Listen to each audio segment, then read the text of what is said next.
educate, empower, enable, impact.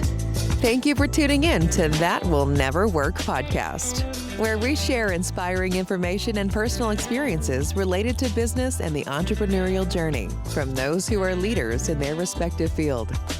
Now, here's your host, author and business coach, Maurice. Thank you very much for tuning in today. I hope that you're ready for this energy that we're going to present with you today. You know, I have the founder and LinkedIn strategist consultant at Apex Conversion, where he is helping revolutionize the business sector, and he's using LinkedIn as a method to get to that point. His mission is to help businesses get high-quality clients on LinkedIn with proven strategies and systems that save time and produce results. He has developed a unique framework called the LinkedIn Leadership that enables businesses to get calls booked every week with qualified prospects in less than 30 minutes a day. This guy has high energy, high information, that's going to be, I'm really hoping that's going to help you build whatever you're trying to build, whatever you're looking to do.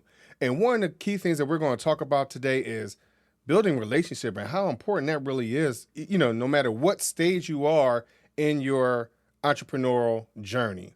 Thank you very much for coming on the show today. I introduce to you Nate Morse. Nate, thank you very much for coming on today. Thanks for having me, Maurice. Yeah, you almost said conversations there, said conversion. And that is, we do focus on conversations, which we were talking about before this. So that was my bad if I slipped you up. No, it was cool, man. I was just trying to make sure that, hey, we understand what relationships are. So whether they're conversions or conversations or, hey, you will eventually become my friend. That's the whole point of this journey or this talk we're going to have today. So when we talk about LinkedIn, because people will kind of look at that as old school, just resume type stuff, right? And you're revolutionizing that idea. So what is LinkedIn to you as we speak?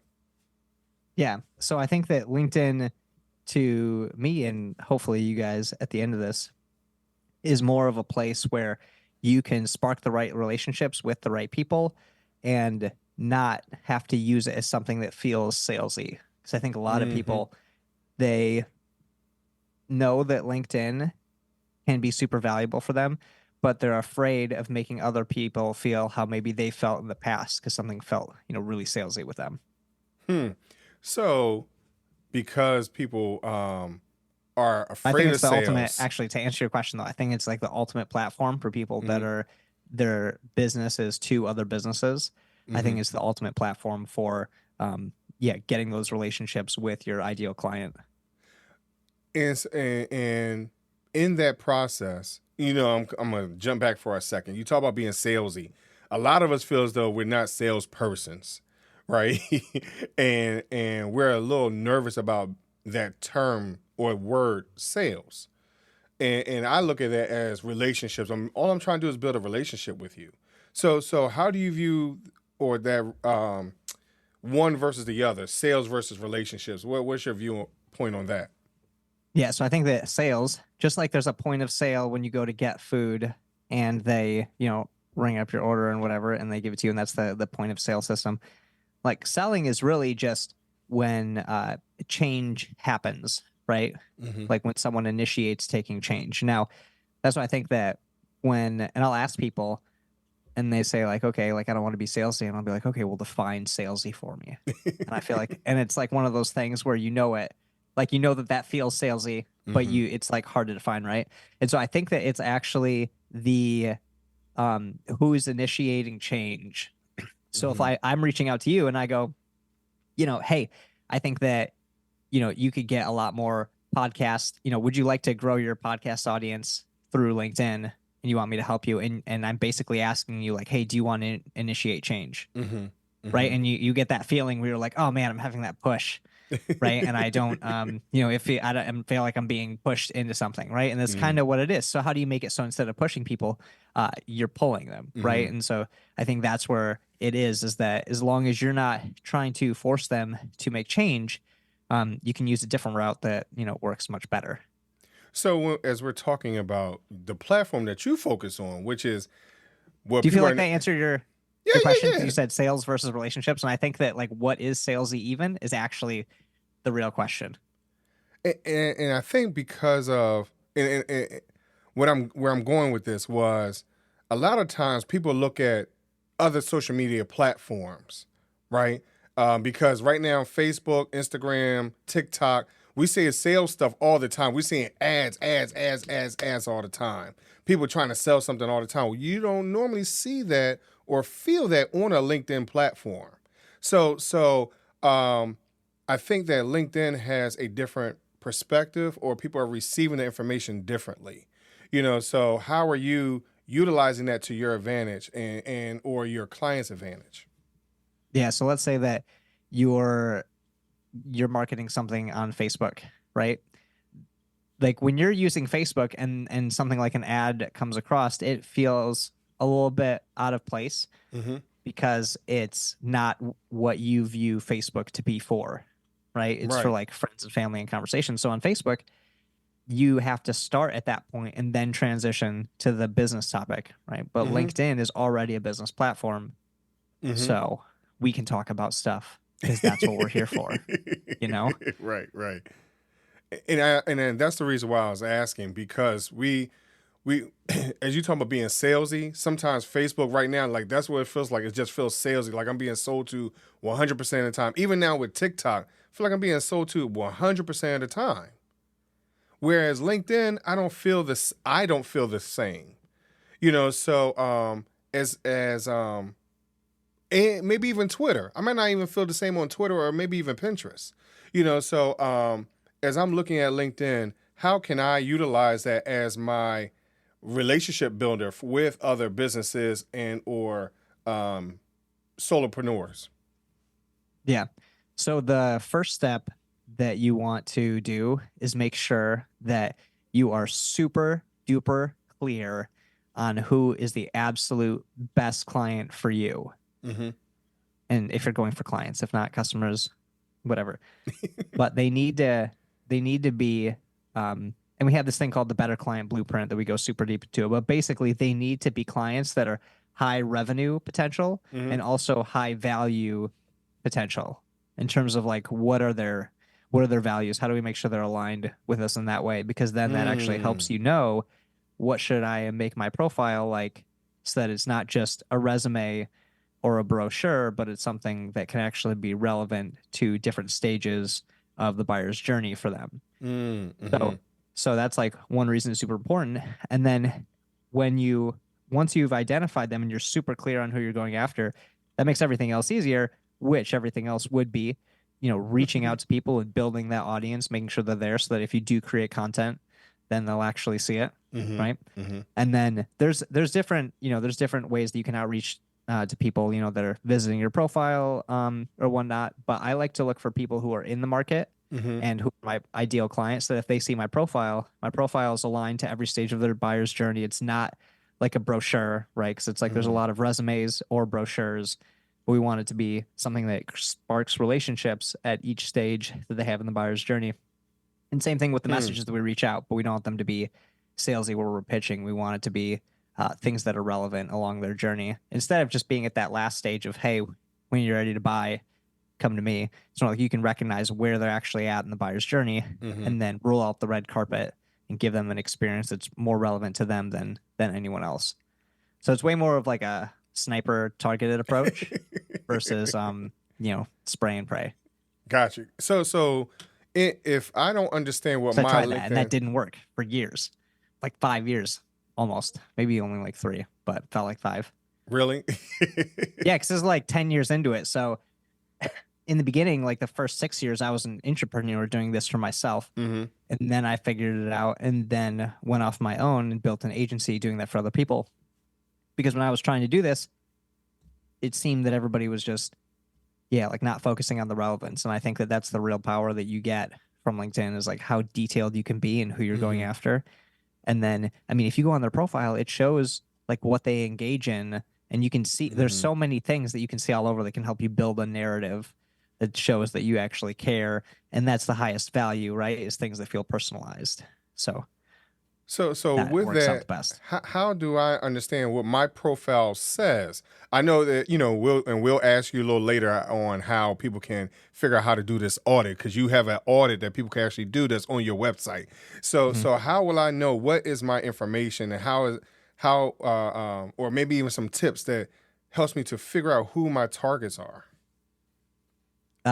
Who your targets are in terms of who you're going after? Yes, and it could be clients, it could be even potential jobs, whatever the situation is. How because sometimes people talk about things so vast and hey, I want to list everything that I do, whatever else.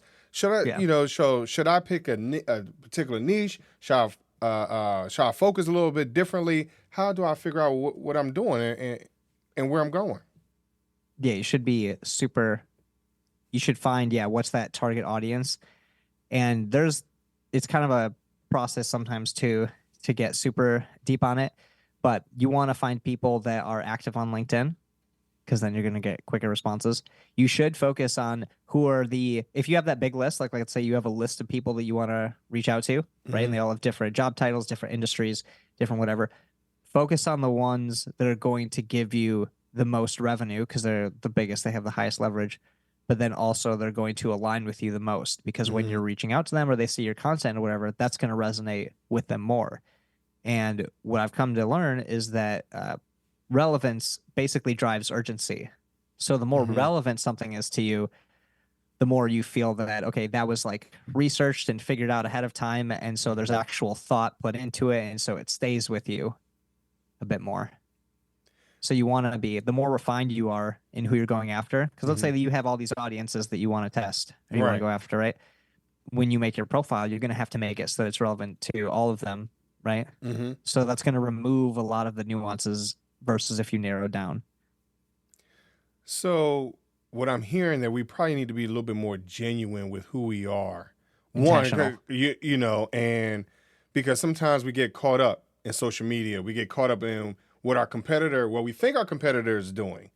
So how important is it for us to be intentional? Like you said, being intentional. That's a key word right there. Because a lot of times we're not as intentional as we probably could be. How important is that? No, I think that does make the difference because a lot of people will start and they'll be doing things in a tactical level, Mm-hmm. right? But when they really take a step back and go, okay, how am I going to be intentional with this so that everything like actually makes sense and is cohesive? Mm-hmm. That's where they start to actually develop strategy Hmm. instead of just trying different tactics. Well, of course, as I started to say, or started going down the path of we get influenced by everybody. We're so caught up sometimes in what other people are saying or doing, Yeah. and we're looking at people doing all these shorts, right? Hey, shorts, and sometimes, like you said, the message might not be totally clear. So what do you think? What steps can we take to make sure that we are clear in our messaging?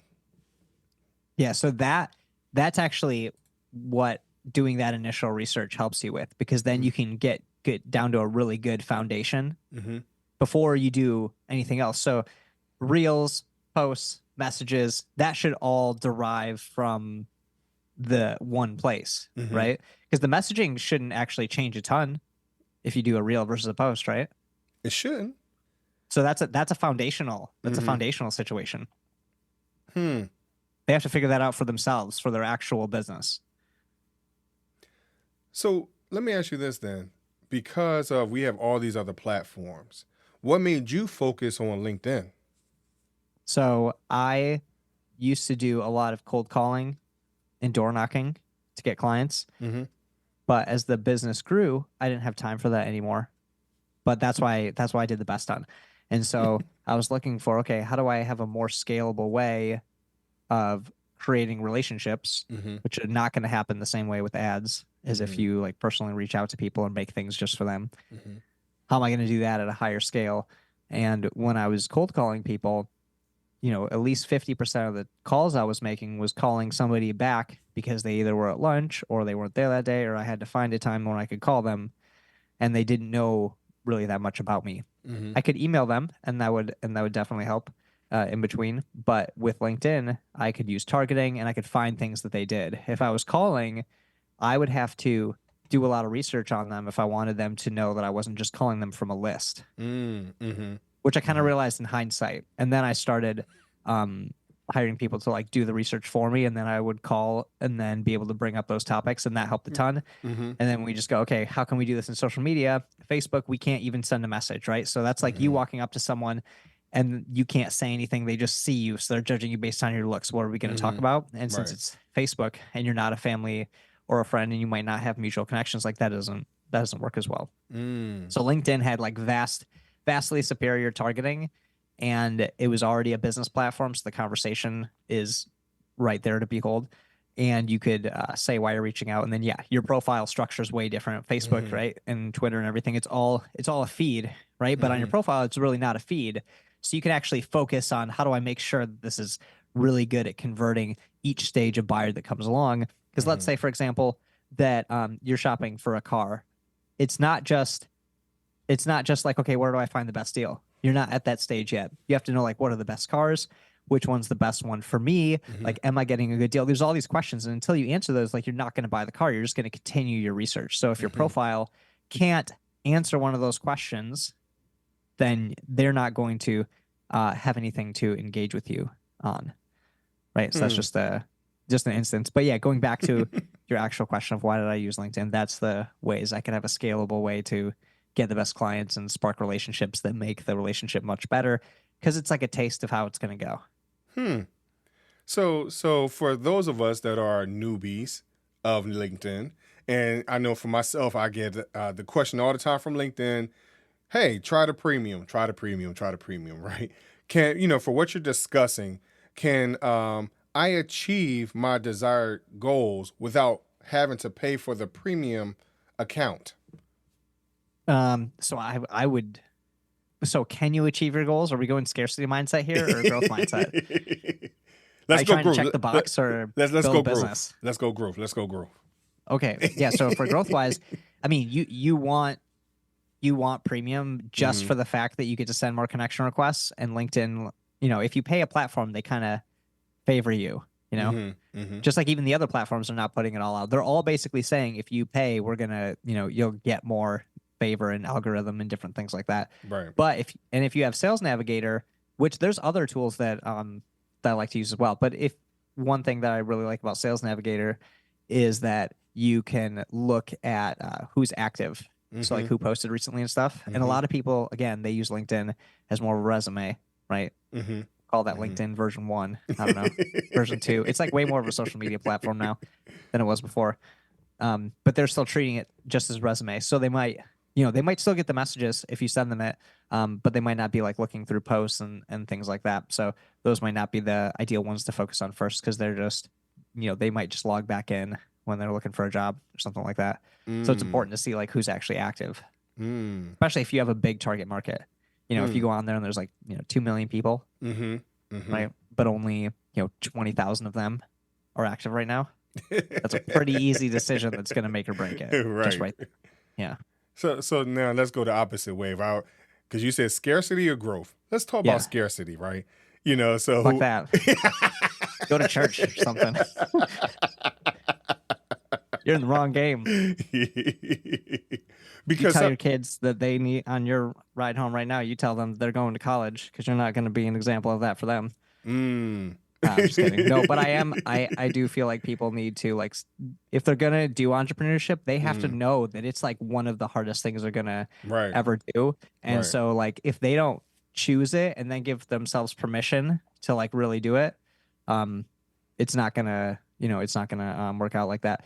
But I mean, it goes slower, if you're starting something, on the side, then it would go slower. And I mean, that's what I had to do when I went with mine, is I had stuff running with LinkedIn so that I didn't really have to spend time on it until I was getting clients. And then I was doing that, in like the after hours and things. Because when I was an entrepreneur, I still was doing consulting on the side. So, so that going. Wow. So you can still do that. But yeah, the mindset part though, you gotta get out of there, because otherwise you're gonna not, like, it's a huge switch when someone goes from a scarcity mindset to more of an abundance mindset. because like they see the issues that they have with the scarcity mindset show up when they're trying to acquire clients. Hmm. Because they'll identify and bring out the same values in other people. So if they're like scarcity is like a bigger value than growth, that's probably an objection they're going to be dealing with a lot on calls.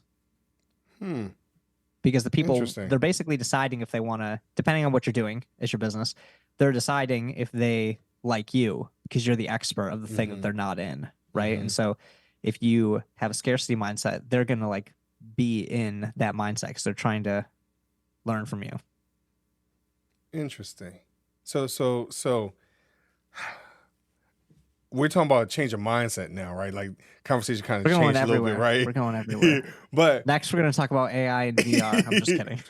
but We here's the don't have thing. time for that on this No, one. no, we don't. But I think what we need to understand is that because I think you bring up a great point of scarcity versus growth, and a lot of times we don't understand what's the real difference of either one.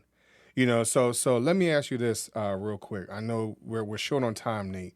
Where can they contact you to understand what is the difference between the two and to get their LinkedIn profiles audited and things like that? Yeah. So I have a book, the LinkedIn High Ticket Handbook. You can go to keys.natemorse.com/book. You can also find me on LinkedIn or my website. I post articles on there. And I believe that a few were specifically about that. Because I would send it to people that I would recognize, and they're just low key, just nudge it. They didn't know that it was from that conversation. Those are assets. Once you have similar conversations over and over again, right, then you just start building the asset that helps with that. Right. Cool, Nate. Yeah. I appreciate you, man. I appreciate you. So before I let you go, real quick, it's called This Will Never Work, right? Like the first like 15 businesses like didn't.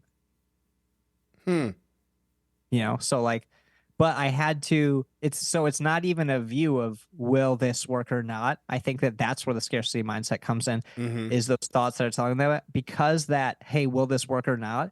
That's nothing wrong with you. That's always going to be there. That's just like what entrepreneurship is. Cause you're spearheading something down a path that has nuances that make it something that's, you know, totally new. And so you're always going to be thinking that you're doing the wrong thing. Right. And so like if you, that will never work thing. Yeah, like it's not really a matter of will it work or not. It's that I want to become this person that does that. And this is just an attempt to actually work on it. That might relate to the other previous parts, actually. and so because of that mindset, I'm gonna ask you my would you rather question.